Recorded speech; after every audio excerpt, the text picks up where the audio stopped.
You check your phone. Nothing new. You check it again anyway. Something in your skull is screaming at you, and you have no idea why.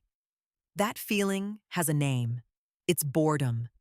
But the real answer to what boredom actually is and what it's doing to your brain is far stranger than simple restlessness.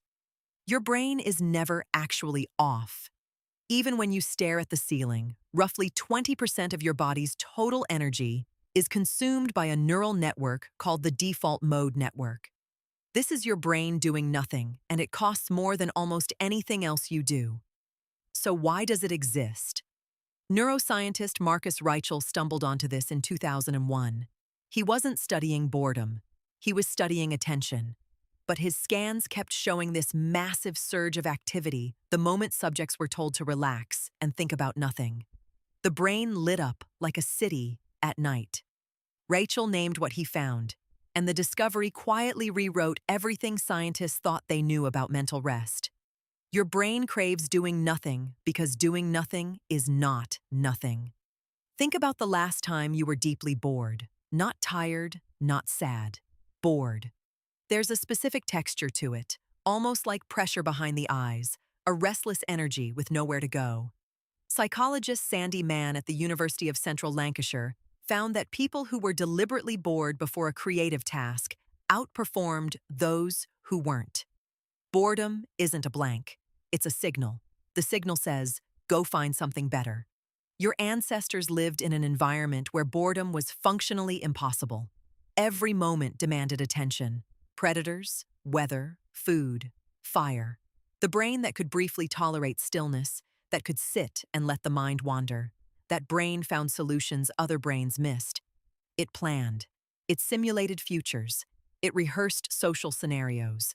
Boredom is an evolutionary pressure valve, and your modern life keeps welding it shut. Here's what happens when you do that. Psychologist Timothy Wilson at the University of Virginia ran a study that became famous for all the wrong reasons. He put people alone in a room with nothing to do for 15 minutes. No phone, no book, just a chair and their own thoughts. 2/3 of men and 1/4 of women chose to give themselves painful electric shocks rather than sit quietly. They had even rated the shock as unpleasant before the study began. They chose pain over stillness. Let that land for a second. Your brain finds its own silence so threatening that mild physical pain becomes preferable. Why? Because the default mode network, that expensive idling engine Rachel found, does something uncomfortable when given space. It turns inward. It starts processing unresolved emotion, unmade decisions, unfinished narratives. Boredom is the doorway to thoughts you've been avoiding, and your nervous system knows it. So you reach for the phone. The modern attention economy was not built to entertain you. It was built to colonize the moments when your brain was about to do its most important work. Every scroll, every autoplay, every notification is a closed door on your default mode network. You are being sold stimulation in exchange for the deep processing your brain is desperate to perform. What does that processing actually do? Researcher Roger Beatty at Penn State used brain imaging to connect default mode network activity directly to creative insight.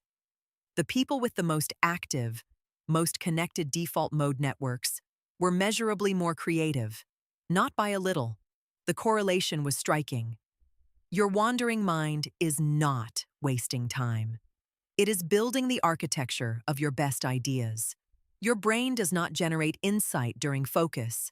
It generates insight during the drift that follows focus. The famous shower thought is not a myth. It is a neurological event. Focus loads the variables. Boredom and mind wandering run the computation. The answer surfaces when you stop trying. Can you remember the last time you were bored without immediately escaping it? Most people can't, and that's the problem. Chronic boredom avoidance is linked to increased anxiety, decreased emotional regulation, and a measurable reduction in life satisfaction. Not because boredom feels bad, but because what boredom was supposed to trigger never gets triggered. The pressure builds. The insights don't come. The unprocessed emotions pile up behind a wall of content. Your brain is not lazy. Your brain is patient. It has been waiting every time you opened an app for you to just stop.